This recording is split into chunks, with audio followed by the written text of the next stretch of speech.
मधु जी, सुषमा जी के इतनी अच्छी प्रस्तुति के बाद कुछ सुनाना मुश्किल है। मैं सोच रहा था कि बेकार ही मेरा रख दिया, क्योंकि बहुत ही अच्छी, एक तो कहानी बढ़िया रविन्द्रनाथ टैगोर की, और दूसरा ये कि नहीं नहीं ठीक, दूसरा ये कि कोई कलाकार उसे सुनाए तो म्यूजिक के साथ इतना बढ़िया लग रहा था कि कहने की बात। फिर भी हम इलाहाबादी हैं, तो जाहिर सी बात है कि अपने इलाहाबादीपन से पीछे तो हट नहीं सकते। मधु जी ने अंतराली की बात की। हम जिस मोहल्ले से आते हैं वो अय्यापुर मोहल्ला है, और दुख सुख बांटने में और मजा लेने में उसका कोई सानी नहीं है। शहर का वो इलाका एक ऐसा इलाका है जो बड़ा पुराना इलाका और अपने साथ कई इलाकों को समेट कर रखता है। बाद में छोटे छोटे इलाके बनते चले गए। एक पठार था तो वो खुशहाल पर्वत हो गया, मालवा से लोग आए तो कुछ मालवी लोग बसे तो मालवी नगर हो गया। फिर उधर पीछे उसका इलाका जो सत्ती चौरा की तरफ लगता था, या इधर कल्याणी देवी की तरफ लगता था, तरसुइया भी उसमें शामिल होता था पहले। लोग कहते हैं कि उसे कोई मुस्लिम ने बसाया था, अय्या खां था उसका नाम, तो उसके नाम पर पड़ गया। ये गलत बात है। उसे बहुत पहले से अय्यापुर था। दरअसल जिनके रामचंद्र जी के, जिन भगवान के छूने से जिनका पत्थर से मनुष्य रूप आया था, अहिल्या देवी, उन्होंने आकर उस इलाके में तपस्या की थी, इसलिए उसका नाम अहिल्यापुर था। बाद में अय्यापुर हो गया। अब ये थोड़ी ना था कि वहां पे पक्की संगत बन गई और गुरु तेग बहादुर आ गए और वहां पर उन्होंने तपस्या की।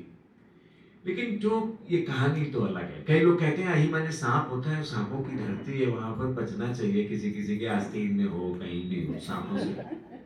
अब हमसे किसी ने कहा, अभी कार्यक्रम चल रहा था तो किसी ने कहा कि ये बता नहीं रहे हैं कि ये सांपों की नगरी से हैं, तो मैंने कहा मेरा नाम धनंजय। धनंजय माने भी होता है मैनी हेडेड सर्पेंटाइन, कई मुंह वाला सांप। तो अय्यापुर में ना पैदा हुई तो कहां पैदा? हमारी पैदाइश वही की है। इससे पहले कि मैं अंतरानी सुनाऊं, उस माहौल से लेकर चलता हूं। उसी इलाके के एक सुकेश और वनिता की कहानी है। सुकेश एक कॉलेज में पढ़ाते हैं और वनिता घरेलू महिला है, मध्यम वर्गीय परिवार है। बहुत तनख्वाह नहीं मिलती है क्योंकि गेस्ट फैकल्टी है, लिहाजा दोनों बड़ी जद्दोजहद के साथ काम करते हैं। सुकेश कहीं जाते हैं तो उन्हें, जैसे मधु जी अंगवस्त्रम देती हैं, अंगवस्त्रम मिल जाता है, पौधा मिल जाता है, कभी कभी लिफाफे भी मिल जाते हैं। वनिता को हमेशा लिफाफों का इंतजार रहता है। कितना पायो, ये वाला भाव रहता है, कितना पायो, अगर वहां से आयो तो कितना पायो। नहीं, आज तो यार अंगवस्त्रम ही मिला, आज तो यही मिला।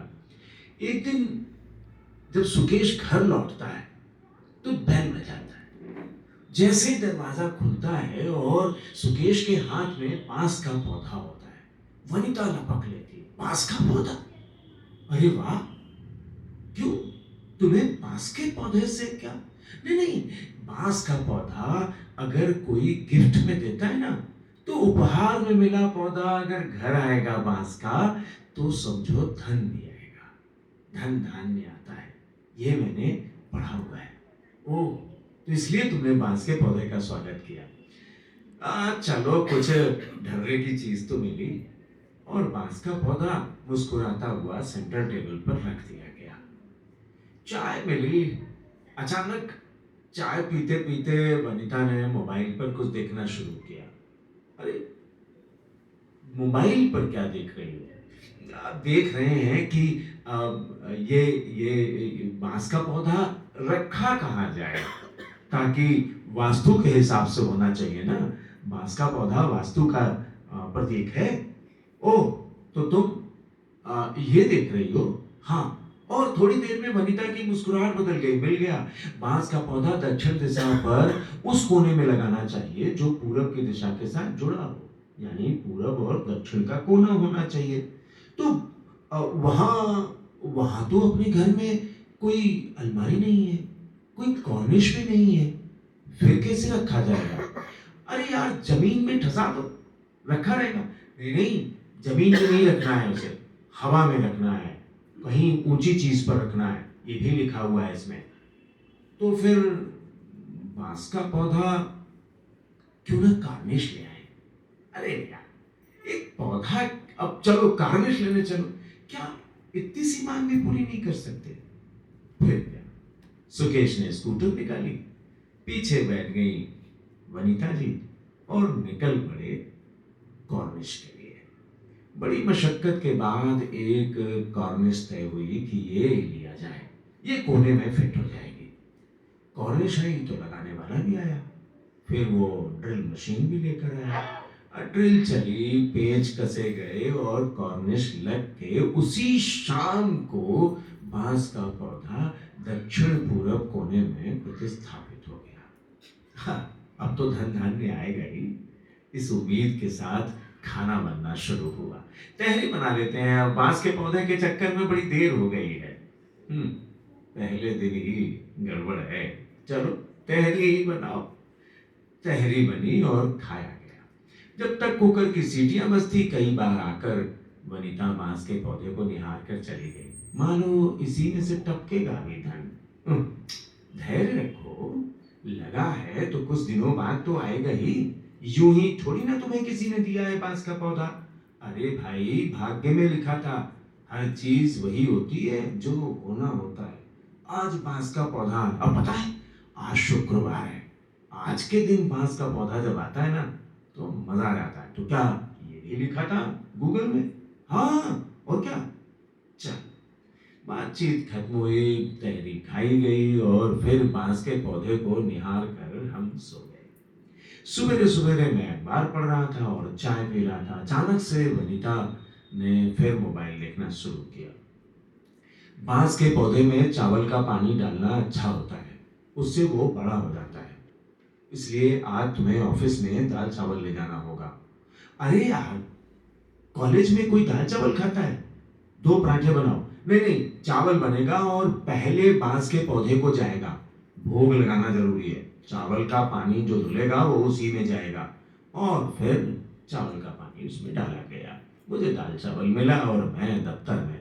शाम आते आते मैं सोच रहा था कि कुछ पैसा आएगा, अगर बांस का पौधा आया तो कुछ पैसा तो आएगा। मेरे पास तो नहीं आया।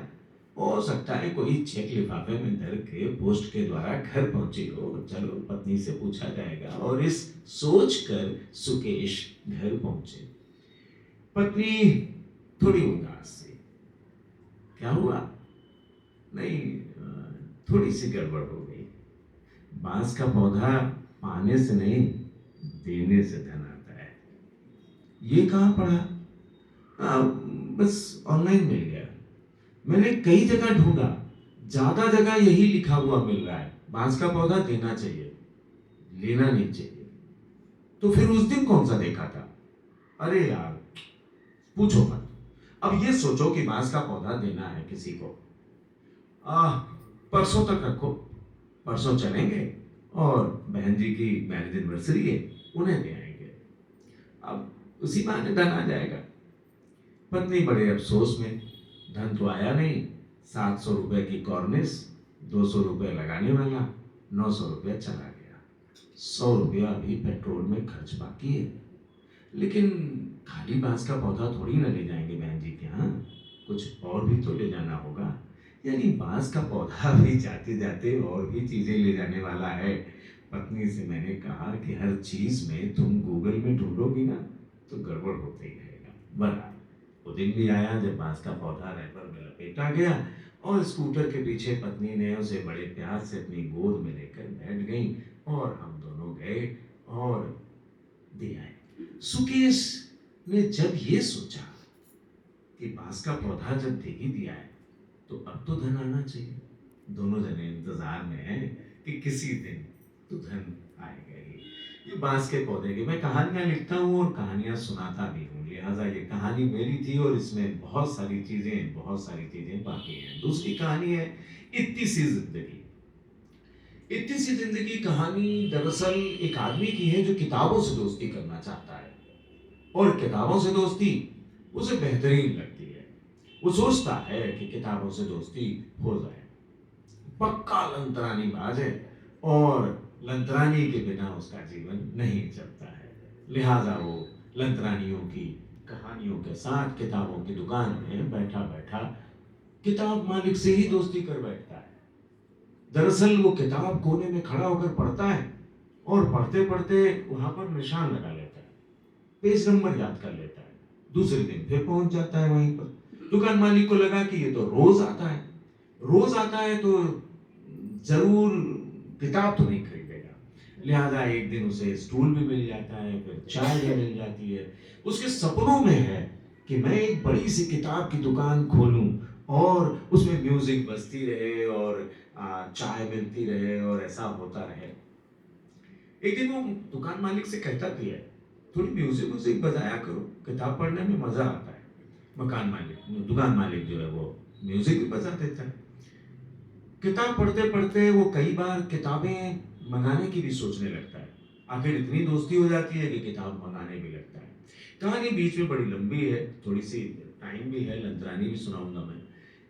दरअसल कहानी ये कि वो किताबों की दोस्ती इतनी तगड़ी हो जाती है कि वो ई बुक वालों से भिड़ने लगता है। दुकान में कोई भी लड़का आता है और उसे किताब समझाने लगता है। कहता क्या है कि देखो किताबें छपी हुई पढ़नी चाहिए, तुम ई बुक से क्यों पढ़ते हो?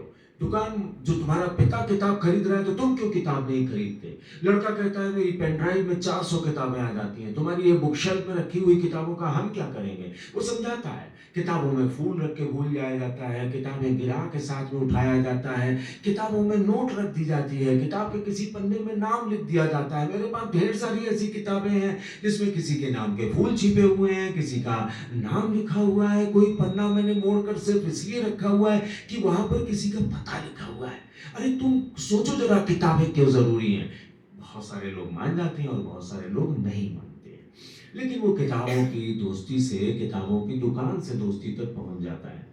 अग्रवाल साहब जिनकी किताब है वो उससे बड़ी दोस्ती ठान लेते हैं और उसे मुफ्त में किताबें पढ़वाया भी करते हैं।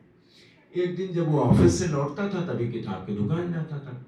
लास्ट मोमेंट पर ये कहानी अभी परिकथा में छपी है और इसे बड़ी चर्चा में है और इस पर एक बढ़िया सा एक देश के बहुत बड़े रंगकर्मी नाटक भी करने जा रहे हैं। मैं बहुत छोड़ छोड़ कर कहानी सुना रहा हूँ इसे कि कहानी पूरी न हो, बेचारे वो नाटक करना चाहते हैं तो इसलिए उनके पास पूरी कहानी है। जब वो रिटायर होता है तो वो सोचता है कि अब उसे फूल मालों से लाद दिया जाता है, उसे एक रामचरितमानस दी जाती है, उसे वो किताब तो उसके पास है, लेकिन जो असल दुनिया की किताबें थी उससे उसका साथ छूट जाएगा। लिहाजा वो बड़ा दुखी होकर कि आज हम उस स्थान पर क्या आखिरी बार जाएंगे उस दुकान पर। रोज ऑफिस से लौटते समय किताब की दुकान पर रुक जाते थे, तो क्या आज वो भी छूट जाएगा? मैं तो रिटायर हो गया, अब इस दुकान पर तो मकसद से आना पड़ेगा, यानी इस दुकान पर आने के लिए घर से निकलना भी पड़ेगा।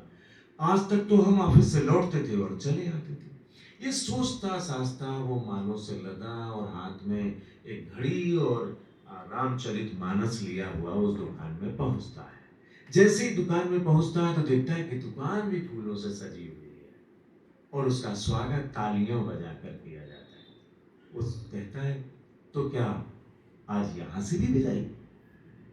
अग्रवाल साहब कहते हैं नहीं साहब, आपकी विदाई नहीं है, आज आप नई जिंदगी शुरू कर रहे हो। वो उसका हाथ पकड़ते हैं और अपनी कुर्सी पर बैठा देते हैं। मेरे लड़कों ने तो दुकान संभालने से मना कर दिया, आज से तुम हमारी इस दुकान के पार्टनर हो। इतना सपना पूरा हो जाएगा, ऐसे पूरा हो जाएगा, कभी सोचा ही नहीं था लल्ला बाबू ने। वो कुर्सी पर बैठते हैं, कुर्सी को देखते हैं और पीछे टेक लगाकर आंख मूंद कर सिर पीछे कर लेते हैं। 2-3 मिनट तक तो सब इंतजार करते हैं। जब लल्ला बाबू की आंखें नहीं खुलती है तो अग्रवाल साहब उनके सिर पर हाथ रख के कहते हैं, ओह दोस्त, बस इतनी सी जिंदगी चाहिए थी तुम्हें। कहानी यही खत्म हो जाती है। अब बारी अंतरानी